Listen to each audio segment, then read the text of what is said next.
मेरे सभी सम्मानित मदरसा आधुनिकरण शिक्षक साथियों को मेरा नमस्कार। मैं पंकज मिश्रा, मदरसा आधुनिक शिक्षक।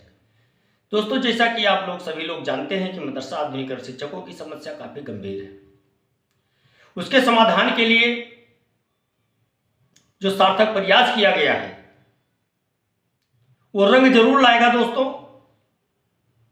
आपसे हम योजना के बारे में और बकाये को लेकर के बात करेंगे। कल क्या हुआ और आगे फिर क्या उम्मीद है, इन सब टॉपिक पर आपसे हम बात करेंगे। लेकिन सबसे पहले मैं आप लोगों से कहना चाहता हूं कि धरने में जितने लोग पहुंचे, काफी संतोषजनक संख्या थी और उन सभी शिक्षकों का हृदय से हम लोग आभार व्यक्त करते हैं कि जो इतनी ठंडी में इतनी बाधाओं को पार करते हुए इको गार्डन पार्क पे जो सिकंदर बाबा ने आह्वान किया, उनके आह्वान पर वो वहां पर पहुंचे और अपने हक की आवाज को बुलंद किया और उन्होंने ये दिखाया कि हम वक्त और हालात के आगे झुकेंगे नहीं, हम लड़ेंगे।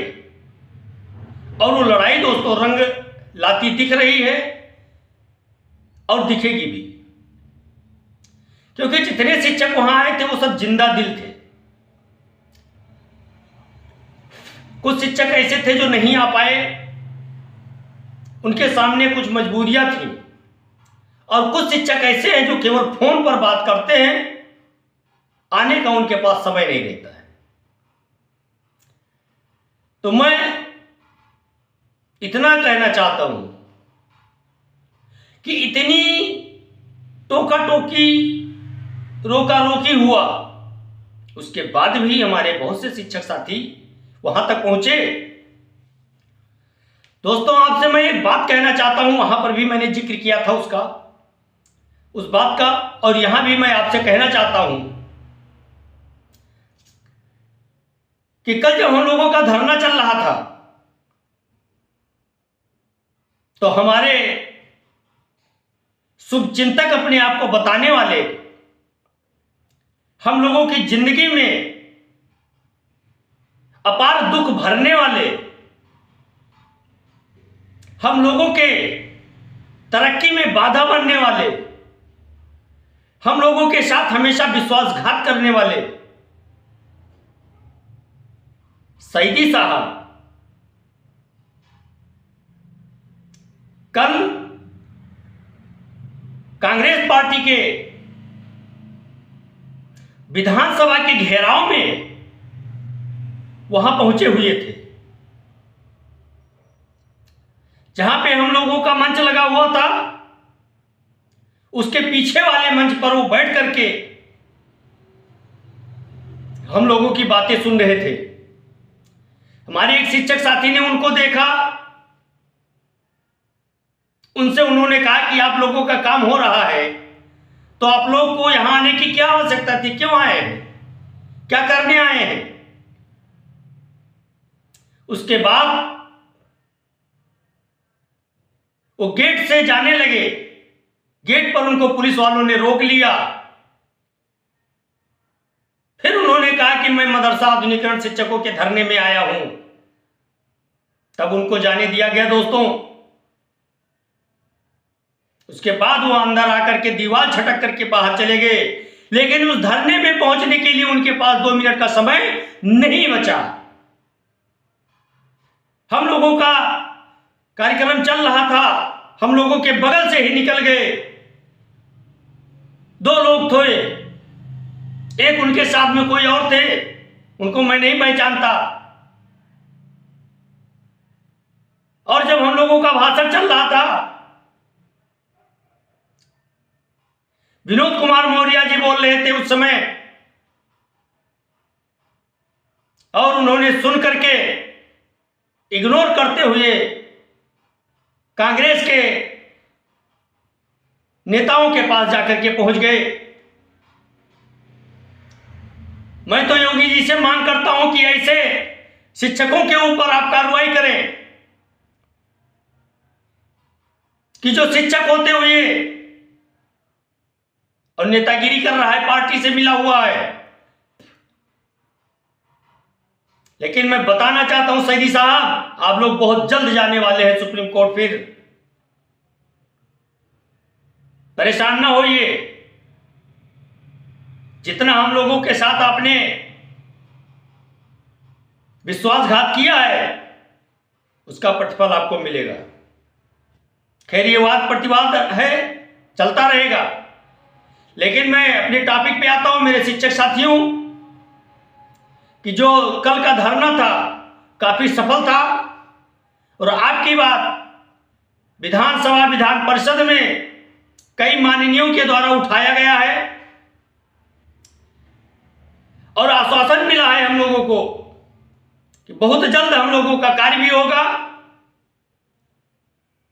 उसके लिए कार्य शुरू किया गया है। इस समय आपकी स्कीम को लेकर के बहुत अच्छी सकारात्मक खबरें निकल के आ रही हैं कि उस पर काम चालू होने वाला है। और दोस्तों, जो हलचल इस समय विभाग में मची हुई है आधुनिकीकरण शिक्षकों को लेकर के, ये हलचल आपको विजय श्री दिला करके ही हलचल बंद होगी दोस्तों। और अब वो दिन दूर नहीं है कि जब हम लोग कामयाब होंगे। आज भी सिकंदर बाबा किसी से मेल मिलाप किए हैं, बातचीत हुई है, बहुत सकारात्मक बातें हुई हैं और उसका रिजल्ट आप लोगों को बहुत जल्द दिखाई देगा दोस्तों। बकाये को लेकर के हमारे शिक्षकों के बीच में कुछ भ्रांतियां हैं, उसको मैं दूर करना चाहता हूं। बहुत से शिक्षक साथी ने धरने में भी हमसे पूछा, फोन पर भी पूछा। मैं उनको बताना चाहता हूं मेरे भाई, जो आदेश आएगा वो आदेश सबके ऊपर लागू होगा। और जो 8 जनवरी को समय दिया गया है उस पर बहुत जल्द केंद्र सरकार और राज्य सरकार एक मीटिंग करने जा रही है और उस मीटिंग में यह तय होगा कि राज्य सरकार अपना कितना हिस्सा देती है और केंद्र सरकार कितना हिस्सा देती है। दोनों को मिला करके आपको पूरा केंद्रांश और राज्यांश दोनों साथ में दिया जाएगा दोस्तों। इस पे बहुत जल्द बैठक होने वाली है और आपका बकाया भी मिलेगा, स्कीम भी चलेगी मेरे भाई। थोड़ा समय लग रहा है, समय का इंतजार है और ये दोनों समस्याओं को हल कराने के लिए जितनी तादाद में आप लोग वहां पहुंचे थे, संख्या कम नहीं थी और यही संख्या इंकलाब पैदा कर दिया है दोस्तों। और अब आपके काम को होने से कोई रोक नहीं सकता है। हमारे बहुत से शिक्षक साथी कहने लगे कि यहां कोई आया नहीं। दोस्तों, जो कल कांग्रेस के द्वारा उपद्रव किया गया उसके वजह से गेट बंद कर दिया गया और गेट बंद करने की वजह से एक भी मीडिया को अंदर नहीं आने दिया गया। और यहां से जो हम लोगों ने वीडियो बनाया था वो खबरें वहां पर उन्होंने चलाई हैं और मीडिया को अंदर नहीं आने दिया गया। बातें नहीं उठ पाई। कई शिक्षकों से कम 8-10 चैनल वाले आने वाले थे इंटरव्यू लेने के लिए, इंतजाम किया गया था, लेकिन ये सब चौपट किया कांग्रेस वालों ने, जो उपद्रव कर लिया। और कल एक कांग्रेस का एक कार्यकर्ता उस भगदड़ में अपनी जान भी गंवा बैठा है। अब उसका पुरसा हाल कोई नहीं होगा दोस्तों। उसका परिवार अनाथ हो गया, वो अपने घर का अकेला था। तो मैं अपने उन सभी बुद्धिजीवियों से कहना चाहता हूं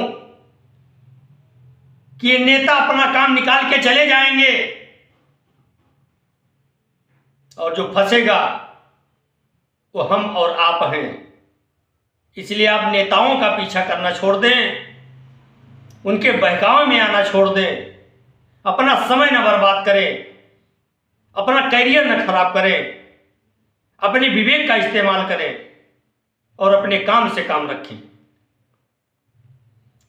आप जिसको वोट देना हो दीजिए, आप स्वतंत्र हैं। अब उनके परिवार से पूछिए जिसने अपनी जान गंवा दी, क्या मिलेगा उसको? कुछ नहीं मिलने वाला है। मैं एक मदरसा आधुनिकरण शिक्षक होने के नाते मैं अपने उन सभी शिक्षक साथियों से कहना चाहता हूं कि आप लोग अपने विवेक का इस्तेमाल करें, किसी के बहकावे में ना आवें और ये कारवां जो इंसाफ दिलाने के लिए आगे बढ़ चुका है उसको आगे बढ़ाते रहें और इंसाफ हम लोगों को मिलेगा। हम लोग कामयाब होंगे, बकाया भी मिलेगा और हम लोगों की स्कीम भी चलेगी। बातें बहुत सारी हैं लेकिन समय कम है दोस्तों, इसलिए मैं ये वीडियो यहीं पे बंद करना चाहता हूं और अगला वीडियो में सुबह विस्तार से पूरी बातें आपको बताऊंगा, क्योंकि मैं थोड़ा जल्दबाजी में हूं और जल्दबाजी में ये बनाया गया वीडियो है। कई शिक्षक साथी हमारा इंतजार कर रहे थे हमारे वीडियो का, इसलिए मैंने वीडियो बना डाला है। बाकी पूरी खबर आपको विस्तार से हम सुबह बताएंगे। तब तक के लिए नमस्कार, जय हिंद, जय भारत, भारत माता की जय।